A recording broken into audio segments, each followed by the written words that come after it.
శ్రీనివాస్ రెడ్డి గారు. నమస్తే వర్మ గారు, మీకు డిబేట్ లో పాల్గొన్నటువంటి ఇతర మిత్రులకు అందరికీ శుభ సాయంత్రం. సార్ ఏంటి సార్ విషం ప్రచారాలు చేస్తున్నారట, రాజధాని మీద విషం కక్కుతున్నారట, దీన్ని ఖండించాలంటున్నారు. ఇలాంటివి చేసిన వాళ్ళు ఎవరికైనా సరే శిక్షలు తప్పవు అంటున్నారు. అసలు ఏం జరుగుతుంది? వాస్తవాలా అవాస్తవాలా ఇవన్నీ జరుగుతున్న ప్రచారం? వర్మ గారు, ముందుగా మీకు 99 వీక్షకులకు అదేవిధంగా తోటి మిత్రులందరికీ కూడా శుభ సాయంత్రం చెప్తూ నేనేమంటున్నానంటే, ఇక్కడ తెలుగుదేశం పార్టీ ఒక సినిమా నటుడు పెట్టినటువంటి పార్టీ. ఆ పార్టీ పూర్తి కష్టాల్లో ఉన్నప్పుడు మరొక సినిమా నటుడు అండగా నిలిచి ఆ పార్టీని ఏదో కాస్త బతికిచ్చారు, జీవం పోసినటువంటి పార్టీ ఆ పార్టీ. ఆ సినిమా వాళ్ళకి డ్రామాలు వేయటం, నాటకాలు వేయటం ఎక్కువ అలవాటు. ఆ అలవాటు అనే దాన్ని ఎందుకు ఇక్కడ ఈ సందర్భంగా చెప్తున్నానంటే, వాళ్ళకి సినిమా డ్రామా పార్టీ కాబట్టి వాళ్ళకి సినిమా భాషలోనే చెప్తే బాగుంటుంది. ఎందుకంటే ఇక్కడ పూరి జగన్నాథ్ అందరికీ ఫేమస్ డైరెక్టరే.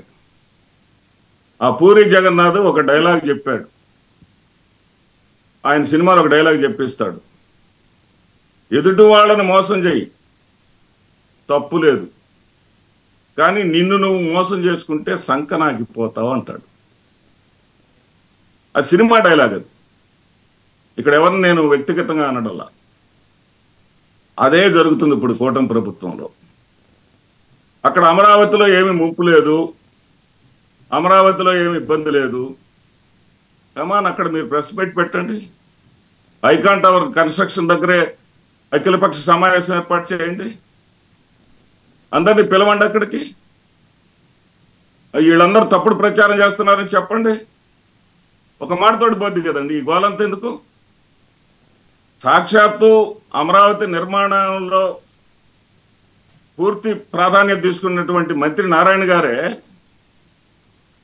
పైన కొండల మీద కురిసినటువంటి వానలు ఎక్కువగా వచ్చి మేమేదైతే రోడ్డు అనుసంధానం చేస్తూ వేసామో ఆ బ్రిడ్జిని 50 మీటర్ల మేరకు ముంచేసింది, పూడ్చేసింది, మట్టితోటి పూడిపోయింది, పూడిపోవటం వల్ల నీళ్లు పొంగినాయి అని ఆయన ఒక పక్కన చెప్తుంటే, ఆ నీళ్ళని 25 మీటర్ల మేర తొలగించాము, 24 మీటర్ల మేర తొలగించాము, ఇంకా 26 మీటర్లు తొలగించాలి, తొలగించిన తర్వాత పరిస్థితులు సర్దుకుంటాయని మంత్రి గారు చెప్తుంటే, ఇంకా ఈ వైసీపీ ప్రచారం చేసేదేంటి? వైసీపీ ఏం ప్రచారం చేసింది అక్కడ? వైసీపీ ఏం ప్రచారం చేయలా. వీళ్ళకి వీళ్ళే అక్కడ మునిగిపోయిందన్నటువంటి ఆవేదనతోటి బెంగళూరు మునగలేదా, చెన్నై మునగలేదా, హైదరాబాద్ మునగలేదా అని చెప్పుకుంటా ఉన్నారు. ఇక్కడ మునిగిందా లేదా అనే దానికన్నా కూడా అమరావతి అనే దాన్ని, అమరావతిలో పనులు వేగవంతం చేయడానికి మీరు ఏ మేర కృషి చేస్తున్నారు అనే దానికి ఇక్కడ ఇంపార్టెన్స్ ఇవ్వాలి. పక్కనే ఉన్నారు బాలకోటయ్య గారు, ఒక కాజ్ కోసం పోరాడుతూ ఉంటాడు ఆయన. నేను అతన్ని గౌరవిస్తాను కూడా. అయితే ఆయన చెప్పానండి, అమరావతి ముంపు ప్రమాదం ఉందని అమరావతి మునగకుండా ఉండటం కోసం వాళ్ళు చెప్పినటువంటి ప్రాజెక్టులో 5 రకాల ఈ జల ప్రమాదం అమరావతికి రాకుండా 5 రకాల ప్రాజెక్టుల్ని ఈ ప్లాన్లో ప్రపోజల్ ఉందా లేదా చెప్పమనండి. అది ముంపుకి, అసలు ముంపు అనేదానికి ఎందుకంత బాధపడుతున్నారు, కంగారు పడుతున్నారు? మునిగిపోతే ముంపు అంటారండి. అవి పొలాల్లో నీళ్ళ, ఇళ్లలో నీళ్ళ, ఇవన్నీ అనవసరం. నీళ్లు కనపడితే నీళ్ళనే అంటారు. దానికి ఎందుకంత బాధ?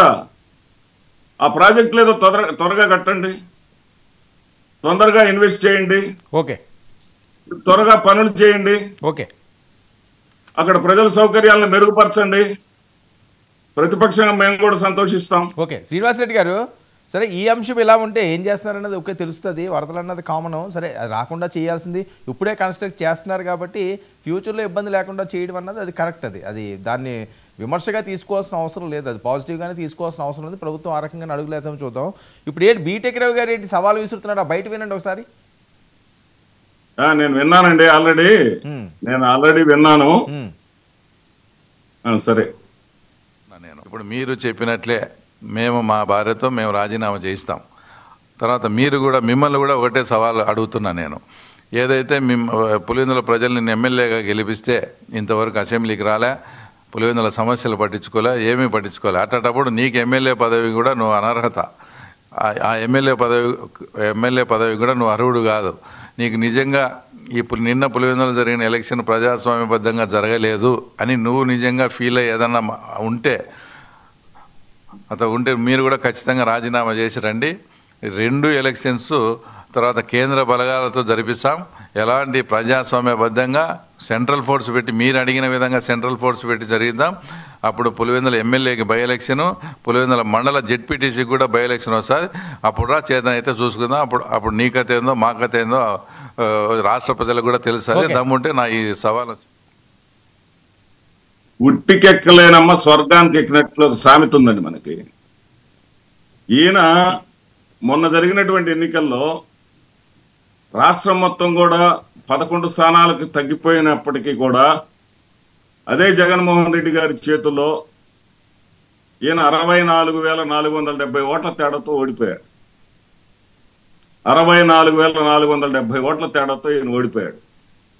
అదే పులివెందుల్లో జగన్మోహన్ రెడ్డి గారికి 6,800 పైచిలకు మెజారిటీ వచ్చింది. ఇప్పుడు అదే 6,600 మాకు వచ్చిందని వాళ్ళు చెప్తున్నారు. 7,500 ఓట్లు పోలైనవి అని అంటున్నారు. 7,500 పులివెందుల స్థానిక ఓటర్లని వేలు మీద ముద్ర చూపించమనండి. Open challenge. పులివెందుల వాళ్ళు ఎవరైనా ఓట్లు వేశారు అక్కడ? పులివెందుల వాళ్ళు లేకుండా పక్క మండలాల నుంచి వచ్చి, జమ్మలమడుగు నుంచి, కమలాపురం నుంచి, పక్క ప్రాంతాల నుంచి వచ్చి లోకల్ పీపుల్ని ఎవరిని కూడా పోలింగ్ బూత్లోకి అనుమతించకుండా నిర్బంధించి రౌడీయిజం చేసి కర్రలు పట్టుకొని నిలబడి మగవాళ్ళందరినీ కూడా అరెస్ట్ చేసి అదుపులోకి తీసుకొని ఆడవాళ్ళని ఇళ్లలో నుంచి బయటకు రాకుండా చేసి ఆ పోలింగ్ స్టేషన్లో ఒక్క ఆడ మనిషి కనపడదు. అక్కడ ఎవరు మీకు కూడా అనుమతి లేదండి. 99 వాళ్ళని కూడా లోపలికి అనుమతించాల. ఏ మీడియా వాళ్ళని పోలింగ్ స్టేషన్లోకి అనుమతించాల. కలెక్టర్లు వాళ్ళకి ఇష్టం వచ్చినటువంటి వ్యక్తుల్ని వాళ్ళు తీసుకెళ్లి ఫోటోలు తీసి పెట్టారు. ఆ ఫోటోల్ని పబ్లిక్ డొమైన్లో పెడితే కలెక్టర్ వెంటనే తొలగించుకునేటటువంటి పరిస్థితి. జగన్మోహన్ రెడ్డి గారు ప్రెస్ మీట్ పెట్టిన వెంటనే తొలగించుకునేటటువంటి పరిస్థితి. అక్కడ దాకా ఎందుకంటే ఇప్పుడు ఆయన ఏదో ఓపెన్ ఛాలెంజ్ చేశాడు. ఈయనకన్నా ముందు ఈయన పార్టీని నడిపేటటువంటి ఆంధ్రప్రదేశ్ గౌరవ ముఖ్యమంత్రి వర్యులు అంతకన్నా గొప్ప ఛాలెంజ్ ఒకటి చేశాడు. నంద్యాల ఎన్నికల్లో ఉప ఎన్నికల్లో గెలవగానే ఆయన ఏం చెప్పారంటే, ఇక్కడ మేము P4 పాటించాను నేను. P4 అంటే ఒక P అంటే పవర్, రెండో P అంటే పబ్లిక్ మేనేజ్మెంట్, మూడో P అంటే పోలీస్ మేనేజ్మెంట్, నాలుగో P అంటే పోల్ మేనేజ్మెంట్. ఈ 4 చేసి వైఎస్ఆర్సీపీని గల్లంతు చేశాను నేను. అక్కడ 175 నియోజకవర్గాల్లో కూడా ఏ విధంగా నేను ఏ వ్యూహం పన్నింది, ఈ వ్యూహం మొత్తం కూడా 175 నియోజకవర్గాలకి నేను 2019 ఎన్నికలకు ముందు పంపిస్తాను. ఇదే విధంగా 175 ఎన్నికల్లో నియోజకవర్గాల్లో రిజల్ట్ వస్తుందని ప్రగల్భాలు పలికారు ఇప్పటి ముఖ్యమంత్రి, అప్పటి ముఖ్యమంత్రి. మధ్యలో ప్రతిపక్ష నాయకుడు అయి కూర్చున్నాడు. ఓకే, అదే నల్గొండలో కాదండి. ఇప్పుడు అసెంబ్లీకి వెళ్ళే అవకాశాన్ని ఎందుకు పాడు చేసుకుంటున్నారు శ్రీనివాస్ రెడ్డి గారు? తప్ప అదేమన్నా అసెంబ్లీకి వెళ్తేనే అవకాశం ఇస్తారో లేదో ముందు చూడాలి కదా. అసెంబ్లీలో ఇది అరిగిపోయిన గ్రామ్ ఫోన్ రికార్డు. ఇప్పుడు అదే అంటున్నాడా, నువ్వు అసెంబ్లీకి రావట్లేదు కదా, రాజీనామా చేయమని. సార్ నన్ను చెప్పనండి, మీరు అడిగారు, మీకు అనేక సార్లు నేను సమాధానం చెప్పా. అక్కడ నామ్స్ పాటించలేదు. ముఖ్యమంత్రి ప్రమాణ స్వీకారం, ఉప ముఖ్యమంత్రి ప్రమాణ స్వీకారం అయిపోయిన వెంటనే నామ్స్ ప్రకారం శాసనసభలో ఉన్నటువంటి ప్రతిపక్ష పార్టీ గుర్తుపెట్టుకోండి, ఇక్కడ ప్రతిపక్ష నేత నేను అంటలా, ప్రతిపక్ష నాయకుడి చేత ప్రమాణ స్వీకారం చేయించారా? చాలా అక్కడ అర్థం కాలేదా? ఓకే. అదేవిధంగా మేము ఏదైతే ఉన్నాయో మా ఎమ్మెల్యేలు చంద్రబాబు నాయుడు గారు చెప్పారు, పవన్ కళ్యాణ్ గారు చెప్పారు, 3,000 కోట్లని ఒకళ్ళు చెప్పారు, 4,000 కోట్లు అని ఒకళ్ళు చెప్పారు రంగులు వేయించుకోవడానికి.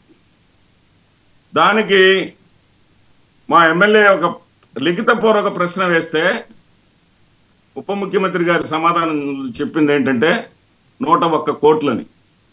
అంటే వాళ్ళు మా ఎమ్మెల్యేలు చెప్పిన వాటికే సమాధానం చెప్పుకొనే ఇరుకును పడతా ఉంటే, ఇబ్బందులు పాలవుతా ఉంటే, జగన్మోహన్ రెడ్డి గారు అక్కడికి వస్తేనే పనులు జరుగుతాయి అని అవసరం లేదు.